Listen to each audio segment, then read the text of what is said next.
বিরোধিতা করা। সত্য হলো আল্লাহর কোরআন, সত্য হলো আল্লাহর নবী। দুনিয়াতে এই দুইটা জিনিস হলো সত্য জিনিস। যারা আল্লাহর কোরআনের বিরোধিতা করবে, আল্লাহর কথার বিরুদ্ধাচরণ করবে, তারা অহংকারী। যারা নবীদের কথার বিরুদ্ধাচরণ করবে, তারা হলো অহংকারী। আর যারা সম্মানিত মানুষগুলোকে অপমানিত করবে, লাঞ্ছিত করবে, তারাই হলো অহংকারী। কথা বলেন ঠিক কিনা? আমাদের সমাজের এক শ্রেণীর ভদ্রলোক আছে, মসজিদের ইমামকে যা তা বলে, মুয়াজ্জিনকে যা তা বলে। বলে কি বলে না? মসজিদের কোনো জায়গায় যদি একটু ময়লা থাকে, ঝাড়ি মারে, এই মুয়াজ্জিন তোরে বেতন দি মাসে 500 টাকা, ময়লা কেন পড়ে আছে? বলে না? ওরে বেকুব, মসজিদ পরিষ্কার করা তো একটা সওয়াবের কাজ, ঠিক না বেঠি?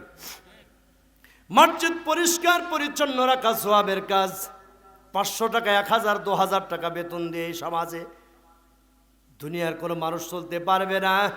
কিন্তু ইমাম মুয়াজ্জিনদের বেতন ওই রকমই, 5000, 3000, 2000, এর বেশি দিতে চায় না। তাও কোনো কোনো কমিটি মনে করে ইমাম মুয়াজ্জিন মনে হয় জমিদার হয়ে গেল, এত টাকা বেতন, 5000 টাকা। হুজুর করেন কি 5000 টাকা মাসে? ফুরাই খাইতে মাঝে মধ্যে আবার শিবির কি করে, কি বলেন ঠিক কিনা? 1500 পাঠিয়ে দেখেন, কম দেখি বেগুন কিনে খাওয়া হবে? এ কথা কন না খায়। যেই মসজিদের কোরআন সবচাইতে শ্রেষ্ঠ কিতাবে, কিতাবের আলোচনা শোনানোর পর যদি 1000, 1500, 2000 বেতন দেয়, তার আবার ঝাড়ির শেষ থাকে না। ঝাড়ির শেষ নাই। এখানে ময়লা কেন? ঠিক মতো নামাজ হলো না কেন? 1 মিনিট আগে কেন? 1 মিনিট পরে কেন? হাইরে ঝাড়ি। পৃথিবীর জমিনে সবচাইতে সম্মানিত ব্যক্তি হলো আল্লাহর কোরআন ওয়ালারা, আলেম ওলামারা। এর চাইতে সম্মানিত একটা মানুষও নাই। বলবেন হুজুর দলিল দেন। আপনি টাটকা দলিল নিয়ে যান। আল্লাহ বলেন ইন্নামা ইয়াখশাল্লাহ মিন ইবাদিহিল উলামা।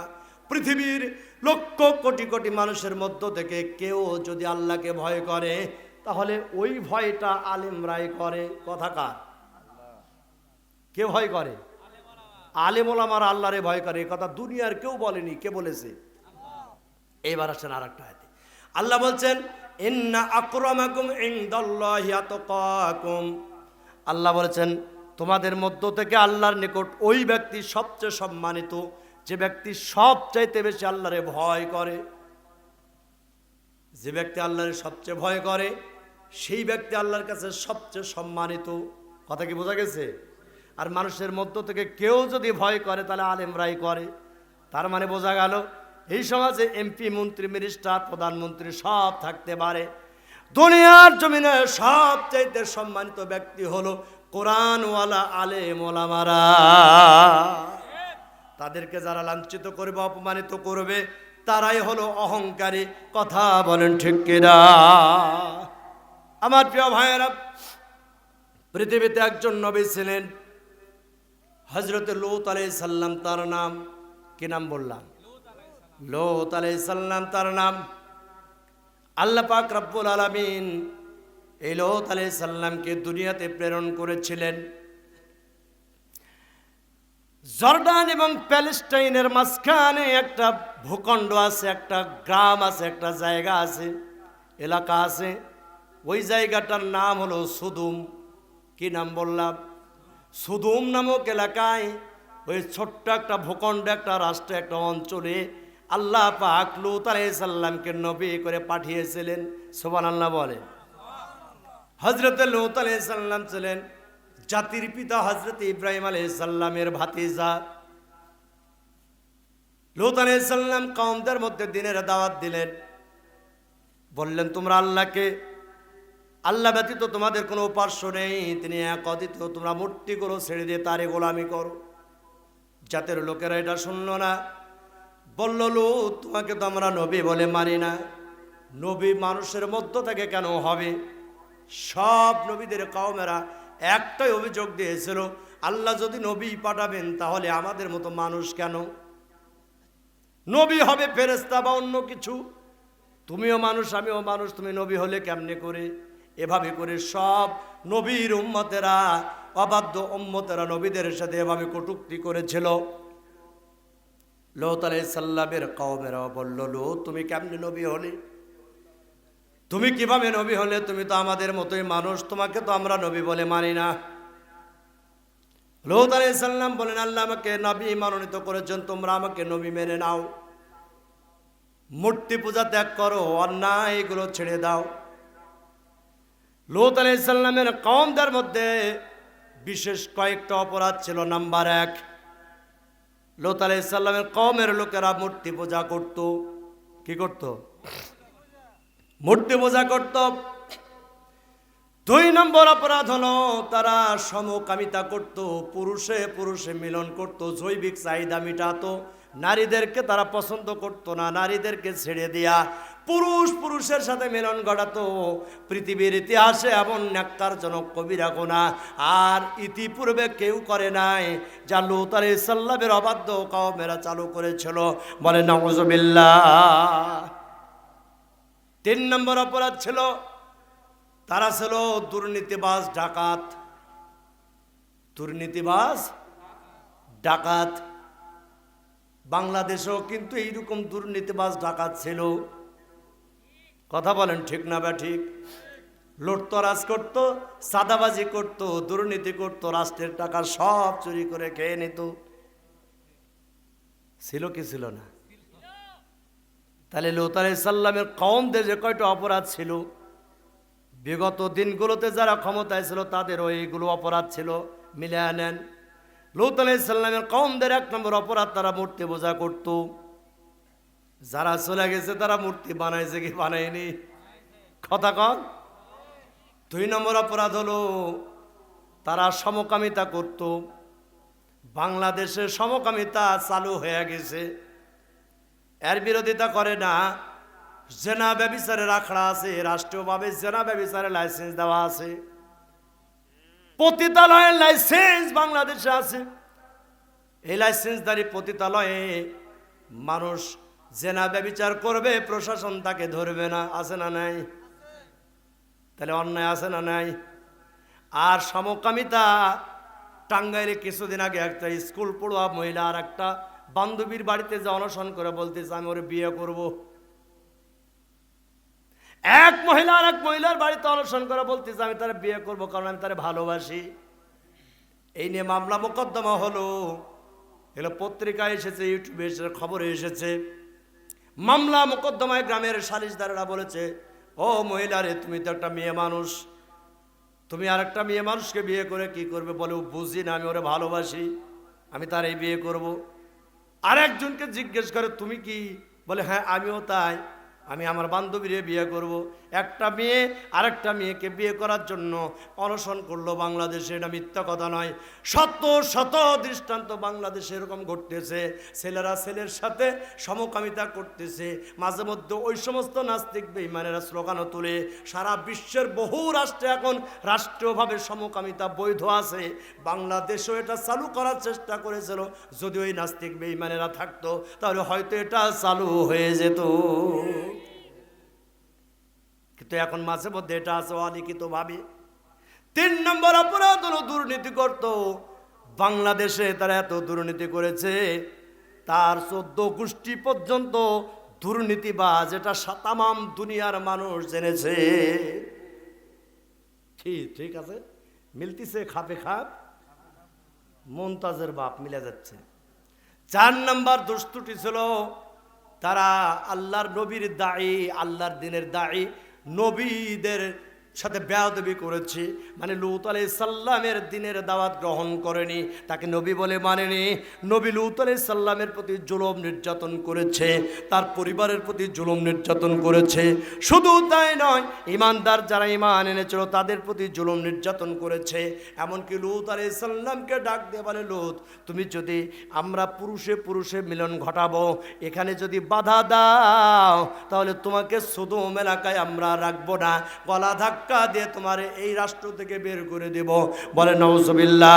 বিগত দিনগুলোতে যারা ছিল তাদেরও 4র্থ নম্বর অপরাধ আলেম ওলামাদের পাইকারি আরে জেলখানায় বন্দি করা, ফাঁসি দেওয়া, মেরে ফেলা, দিনের বিরোধিতা করা, খাপে খাপ। মিলল কি মিলল না? এই সব অপরাধ মিলে গেল। লূত আলাইহিস সালাম আল্লাহর কাছে বলে, মালিক আমি তো পারলাম না, এইবার তোমার পক্ষ থেকে একটু ফয়সালা করে দাও। নবী লূত আলাইহিস সালাম আল্লাহ রাব্বুল আলামিনকে যখন ডাক দিলেন, আল্লাহ ফেরেশতাদেরকে নিয়ে জরুরি বৈঠক ডাকলেন। জিবরিল আলাইহিস সালামের নেতৃত্বে 4 জন ফেরেশতাকে দায়িত্ব দিলেন, যাও তোমরা দুনিয়ায় 2টা সংবাদ নিয়ে যাবে। নাম্বার 1, তোমরা হযরত ইব্রাহিম আলাইহিস সালামকে একটা শুভ সংবাদ দেবে, আমি আল্লাহ তাকে 86-87 বছর বয়সে একটা সন্তান দিতে চাই। সুবহানাল্লাহ। আর একটা বার্তা হলো তোমরা সদম এলাকায় যাবে এবং নবী লূত আলাইহিস সালাম যখন 3বার সাক্ষী দিয়ে বলবে আমার কওমদের যুবকেরা চরিত্র খারাপ, এই 3বার যখন সাক্ষী প্রদান করবে তখন তোমরা তাদেরকে শাস্তি দেওয়া শুরু করবে। আর আমি রব্বুল আলামিন লূত আলাইহিস সালামের অবাধ্য কওমদের শাস্তির জন্য আসমানে ঝামা পাথর রেডি করে রাখবো। এক একটা অপরাধীর মাথায় এক একটা ঝামা পাথর আমি নিক্ষেপ করব, ওরা নেস্তানাবুদ হয়ে যাবে। আসমানে ফেরেশতারা পাথরগুলো নিয়ে দাঁড়িয়ে আছে, তোমরা চলে যাও নিচে, নিচ থেকে দিবা, উপর থেকে মারবো, ওদেরকে জনমের শিক্ষা দেব। ফেরেশতারা চলে আসলেন যুবকের রূপ ধারণ করে, হযরত ইব্রাহিম আলাইহিস সালামের বাড়িতে আসলেন। হযরত ইব্রাহিম আলাইহিস সালাম মেহমান প্রিয় ছিলেন, তিনি প্রত্যেকটা খাবারের আগে মেহমান খুঁজতেন। আর এখন আমাদের বাড়িতে মেহমান আসলে চোখ মুখ কালা হয়ে যায়, কারণ গরুর গোশত 750 টাকা কেজি, 700 টাকা কেজি। ইস, 1 কেজি গোশতের দাম কত, কেমনি মেহমানদারি করব? মেহমান আসলে আমাদের চেহারা কালো হয়ে যায়, কি বলেন? কিন্তু হযরত ইব্রাহিম আলাইহিস সালাম মেহমান খুঁজতেন, মেহমান পেলে তাকে নিয়ে খাবার খেতেন। ওইদিন 4টা যুবককে পেলেন, তিনি খুব খুশি হয়ে গেলেন। দূর দেশ থেকে সফর করা অবস্থায় ক্ষুধার্ত মনে হলো, এই যুবকদেরকে বাড়িতে নিয়ে গিয়া খাবার প্রদান করলেন। খাবার দিয়েছেন, ভোনা গোস্তগুলো খাবার দিয়েছে, কিন্তু ওরা খায় না। ওরা তো ফেরেশতা, ওরা খাবার খাবে না, ঠিক না বেটি? একজন আরেকজনের দিকে তাকায়। ইব্রাহিম আলাইহিস সালাম বলেন, কি ব্যাপার, খাচ্ছ না কেন? খাও। ওরা কথা কয় না, খায়ও না, খালি পাগলের মতো খালি তাকায়।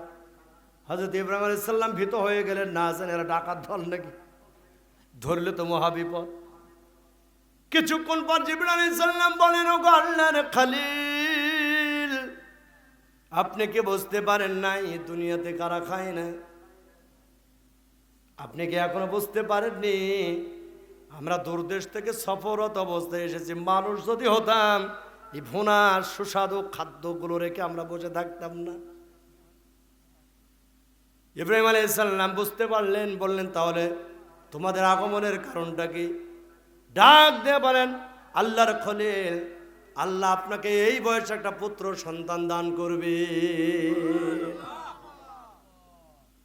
এই সংবাদ যখন 86 বছর বয়সে পেলেন, তখন তিনি কত আনন্দিত হলেন একটু চিন্তা করেন। আর আমাদের বৈবাহিক জীবনে 2 বছর 3 বছর হয়েছে, বাচ্চা হচ্ছে না, দৌড়ে পীরের দরবারে, একটা ছেলে দে রে বাবা, একটা ছেলে দে, কামাই খাবার নয় রে বাবা, মাটি দিবার দে। তোর বেটা না থাকলে তুই মরলে তোর লাশ কি শকুনে খাবে? হ্যাঁ, তোর মাটি হবে না? বায়েজিদ বুস্তামির মাজারে কচ্ছপের পা ধরে কাঁদে আর বলে, বাবা একটা ছেলে দাও। কচ্ছপ তুরে কেমনে ছেলে দেবে? তুই কচ্ছপের সাথে নিকাহ সান্দা, কি বলেন? কচ্ছপের সাথে লিখা হ, তাহলে কচ্ছপ তুরে বাচ্চা দিবে। কি মানুষ! মানুষ সৃষ্টি শ্রেষ্ঠ জীব, পাগলের মতো আচরণ করে, কি বলেন, ঠিক না বেটি? এইবার ওই 4 যুবক ইব্রাহিম আলাইহিস সালামের বাড়িতে অনেক ঘটনা, অনেক কাহিনী সেখানে আছে। আমরা ওখান থেকে ঝাঁপ দিয়ে দিলাম সদম এলাকায়, কারণ রাত গভীর হতে চলেছে, রাত 12টা বাজতে চলেছে, শীতের কনকনে রাত। আপনারাও মনে মনে বলতেছেন, হুজুর ছেড়ে দেন, চলে যাব। আমিও ধৈর্যচ্যুতি ঘটাবো না, বা লক্ষ্য করে দেখুন, সদম এলাকায় 4 জন ফেরেশতা যুবকের রূপ ধারণ করেছেন, সুদর্শন সুশ্রী যুবক, এত সুন্দর চেহারার যুবক জমিনে কোনোদিন কেউ দেখেনি, সদম এলাকায় কেউ দেখেনি এত সুন্দর যুবক। 4 জন ফেরেশতা যুবকের রূপ ধারণ করে ঢুকে গেছে। ঢোকার পরে হযরত লূত আলাইহিস সালামের মেয়ে পুকুরের ঘাটে থালা বাসন মাজতে গেছে। দূর থেকে দেখতে পেল যে 4 জন সুদর্শন যুবক হেঁটে হেঁটে আসে রাস্তা দিয়ে। লূত আলাইহিস সালামের কন্যা চিন্তা করলেন, আরে এই 4 যুবককে মনে হচ্ছে এরা অন্য কোনো রাষ্ট্র থেকে পথ ভুলে এই সোদম রাষ্ট্রে ঢুকে গেছে। কিন্তু এই যুবকেরা তো জানে না এই সোদম এলাকার যুবকদের চরিত্র কত বড় খারাপ। এরা যদি এই যুবকদের দেখতে পায় তাহলে এদেরকে ধরে নিয়ে এদের ইজ্জতহানি করবে, এদের সাথে লাওয়াতাত করবে, সমকামিতা করবে, কত মারাত্মক অপরাধ করবে। এক ধরে বাড়িতে চলে গেলেন। প্রিয় নবী লূত আলাইহিস সালামকে ডাক দিয়ে বলেন, আব্বাজান, আপনার রাষ্ট্রের 4 জন যুবককে দেখলাম, যাদেরকে রাষ্ট্রের যুবক বলে মনে হয় না। আমার তো মনে হয় এরা অন্য রাষ্ট্র থেকে আপনার রাষ্ট্রে ঢুকেছে। আপনি মেহেরবানি করে তাদেরকে বাঁচান, নইলে আপনার এই রাষ্ট্রের দুষ্ট যুবকেরা যদি একবার দেখতে পায় তাহলে তাদেরকে টেনে ছেড়ে খাবে, ওদের বাঁচতে দিবে না। লূত আলাইহিস সালাম এক দৌড়ে চলে গেলেন। হাঁপাতে হাঁপাতে গিয়ে বলছেন, ও যুবকেরা দাঁড়াও, কোত্থেকে এসেছো তোমরা? তোমরা কি সুদুম এলাকার কোনো যুবক নাকি? একটাও কথা কয় না, খালি একজন আরেকজনের দিকে তাকায়, কথা কয় না, বোবা। লূত আলাইহিস সালাম বললেন, তোমাদের নাম কি? কথা কয় না। ডাক দিয়ে বলে, তোমরা এই রাষ্ট্রের নাম অন্য কোন রাষ্ট্র থেকে পথ ভুলে এসেছো বলো। ওরা তবুও কথা কয় না। লূত আলাইহিস সালাম ওদের বাঁচানোর জন্য চেষ্টা করছেন, পরিচয় নেওয়ার চেষ্টা করছেন। ওরা কোনো কথা বলে না, পাগলের মতো খালি তাকায়। লূত আলাইহিস সালাম বলেন, ও যুবকেরা, তোমরা কেন কথা বলো না? আমি তো তোমাদের বাঁচানোর জন্য এসেছি, সহযোগিতা করার জন্য এসেছি। কথা কয় না। বিরক্ত হয়ে লূত আলাইহিস সালাম বলেন, ও যুবকেরা রে, এত কথা বললাম কিন্তু তোমরা এখনো মুখ খোলোনি। তোমরা তো জানো না আমার কওমদের যুবক, আমার কওমের যুবকদের চরিত্র বড় খারাপ। তারা যদি একবার তোমাদের দেখতে পায় তাহলে শকুন যেমনি গুস্ত টেনে টেনে খায়, তোমাদের ইজ্জতটা ওরা তেমনি করে টেনে টেনে ছিঁড়ে খাবে। কারণ আমার কওমদের যুবকদের চরিত্র বড় খারাপ। এক ফেরেশতার দিকে তাকায় কয়, 3 বার সাক্ষী দিতে বলেছে আল্লাহ, তার একবার হয়ে গেছে। হেলা পান্টি রেডি করো, কারণ আর 2 বার সাক্ষী দিবার সাথে সাথেই মার শুরু হবে। কথা বলেন ঠিক কিনা? ওরা তাও কথা বলে না। নবী লূত 4 জনের হাত ধরে টেনে টেনে বাড়িতে নিয়ে যাচ্ছেন। পেরেশানি, বাঁচানোর জন্য পেরেশানি। বিপদ থেকে যেমন আপনি আমি কাউরে বিপদ থেকে বাঁচানোর জন্য টেনে নিয়ে যায়, অবস্থাটা কেমন হয় ঠিক ওই রকম। হাত ধরে টেনে নিয়ে যাচ্ছেন, ধাক্কে ধাক্কে নিয়ে যাওয়ার মতো দ্রুত যেন চলে যাওয়া যায়, কোনো যুবকের নজরে যেন না পড়ে। যাচ্ছে আর বলছে পেরেশানি, ও যুবক রে, বলো বলো, কোথা থেকে এসেছো, কেন কথা বলো না? ও যুবকেরা রে, আমি তো তোমাদের সাহায্যের জন্য এসেছি, কেন কথা বলছো না? তোমরা কি একটা বার বুঝতে পারছো না আমার কওমদের চরিত্র বড় খারাপ? এইবারে 4 যুবক একজন আরেকজনের দিকে তাকায়া বলে, অস্ত্রগুলো রেডি করো, কারণ খেলা কি হবে? হ্যাঁ, কারণ আর একটু পরে খেলা হবে, খেলা হবে এখন। লূত আলাইহিস সালাম 4 যুবককে বাড়ির মধ্যে নিয়ে চলে গেলেন। এবার বাড়ির মধ্যে নিয়ে গিয়ে দস্তরখানা বিছিয়ে তাদের জন্য সুন্দর নাস্তা পরিবেশন করেছেন। খাও। খায় না। মেজাজ ভালো থাকবে না, খারাপ হবে। এত সময় ধরে কথা বলার চেষ্টা করলাম, কথা বললো না। খাবার দিয়েছি তাও খায় না। লূত আলাইহিস সালাম বড় বিরক্তি বোধ করলেন, এদের নিয়ে আসাটাই বড় ভুল হয়ে গেছে। এমন সময় লূত আলাইহিস সালামের স্ত্রী ঘরের মধ্যে ঢুকলেন। আল্লাহর নবী লূত আলাইহিস সালামের মাথা খারাপ হয়ে গেল। তিনি বলছেন, প্রাণের স্ত্রী, আমার বাড়িতে যে 4 জন মেহমান এসেছে যুবক, এই যুবকদের সংবাদ আমার কওমদের যুবকদেরকে দিবা না। কারণ লূত আলাইহিস সালামের স্ত্রী নবী লূত আলাইহিস সালামের দিনের অনুসারী ছিল না, ওই দুষ্ট কাফির বেঈমানদের সহযোগিতা করত। ভালো করে একটা জিনিস বুঝবেন আপনারা প্রিয় ভাইরা আমার, কোন নবীর স্ত্রীদের চরিত্র খারাপ ছিল না, জেনা ব্যভিচার করেনি, কোনো অন্যায় করেনি, তাদের চারিত্রিক কোনো রকমের ত্রুটি কোনো নবীর স্ত্রী ছিল না। এরপরও দুইটা নবীর স্ত্রী জাহান্নামে যাবে। কয়জন?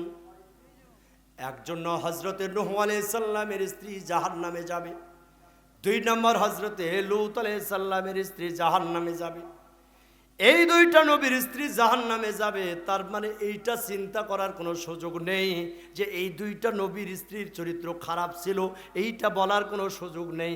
চারিত্রিকভাবে তারা পবিত্র পবিত্র ছিল, এক্ষেত্রে কোনো সন্দেহ নেই। কিন্তু তারা নবীর আনিত দ্বীন গ্রহণ করেনি, নবীদের পক্ষ অবলম্বন না করে কাফির বেঈমানদেরকে সাপোর্ট করেছে। কি করেছে?